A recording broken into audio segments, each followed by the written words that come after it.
మరి ఈరోజు Uppal elevated corridor Uppal Narapally మరి కారిడోర్కి మరి దివంగత నాయకులు మరి మహనీయులు మరి రాజిరెడ్డి గారి పేరు పెట్టడం నిజంగా కూడా చాలా హర్షణీయం. మరి ఈరోజు మరి రాష్ట్ర ప్రభుత్వం వారికి మరి ఉప్పల్ నియోజకవర్గం ప్రజల తరఫు నుంచి వారికి ప్రత్యేకంగా మరి ధన్యవాదాలు కృతజ్ఞతలు తెలియజేస్తా ఉన్నాం. మరి నిజంగా కూడా మహానాయకునికి ఈరోజు నిజమైన నివాళులు అర్పించినట్టని మేము భావిస్తూ ఉన్నాం. ఎందుకంటే మీరు గమనించినట్టయితే ఇంతకుముందు మా సోదరులు మాట్లాడారు, రాజిరెడ్డి గారిని గుర్తుపట్టని కుటుంబం లేదు ఉప్పల్ నియోజకవర్గంలో. మరి బండారి వారి ఫ్యామిలీ నుంచి లబ్ధి పొందిన వాళ్ళు, సహాయం పొందిన వాళ్ళు ఎవరు కూడా లేరని చెప్పేసి కూడా ఈ సభాముఖంగా మీ అందరికీ తెలియజేస్తా ఉన్నాను. నేను చెప్పేది ఒకటి ఏంటంటే, నిస్వార్థంగా పనిచేసిన నాయకుడు.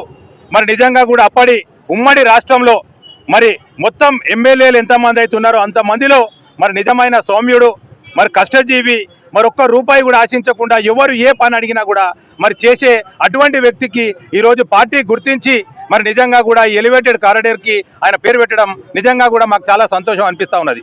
ఎంతమంది ఎమ్మెల్యేలు అయినా కూడా మరి వారు స్వామి కార్యం సౌకార్యం రెండు చేసుకుంటారు. మరి వీరిని చూస్తే మాత్రం మీరు గమనించినట్టయితే వారు ఓన్లీ స్వామి కార్యానికే మరి నిబద్ధులై ఉన్నారు. వారు ఓన్లీ స్వామి కార్యమే చేశారు. వారు ఇక్కడ ఉన్న టీటీడీ బోర్డు మెంబర్ అయినాక కూడా ఇక్కడ ఉన్న ప్రజలను తీసుకెళ్లి ఆ స్వామి దర్శనం చేపించిన అంత మహనీయుడు అని చెప్పేసి కూడా మీ అందరికీ తెలియజేస్తా ఉన్నాను. నేను ఒక చిన్న ఎగ్జాంపుల్ చెప్తా. మా దగ్గర ఉన్న ఏదైతే చిల్కానగర్ ప్రాంతంలో ఉన్న గవర్నమెంట్ జాగాలన్నింటినీ కూడా కాపాడిన ఏకైక నాయకుడు ఆయన అని చెప్పేసి కూడా ఈ సభాముఖంగా మీ అందరికీ తెలియజేస్తా ఉన్నాను. నేను ఎందుకు చెప్తున్నా అంటే, ఆయన ఎమ్మెల్యే అయిన తర్వాత మిగతా వాళ్ళు ఎవరైతే ఎమ్మెల్యేలు అయినారో ఆ గవర్నమెంట్ జాగాలన్నీ కూడా అన్యాక్రాంతం అయిపోయినాయి. ఇవాళ దయ్యాలు వేదాలు వర్ణించినట్టు ఇవాళ వాళ్ళు వచ్చేసి ఆయన పేరు ఎట్లా పెడతారని చెప్పేసి మరి మాట్లాడుతూ ఉన్నారు. మరి నిజమైన నివాళి ఈ రోజు మరి రాజిరెడ్డి గారికి దక్కిందని చెప్పేసి కూడా మీ ద్వారా తెలియజేస్తా ఉన్నాను. Thank you.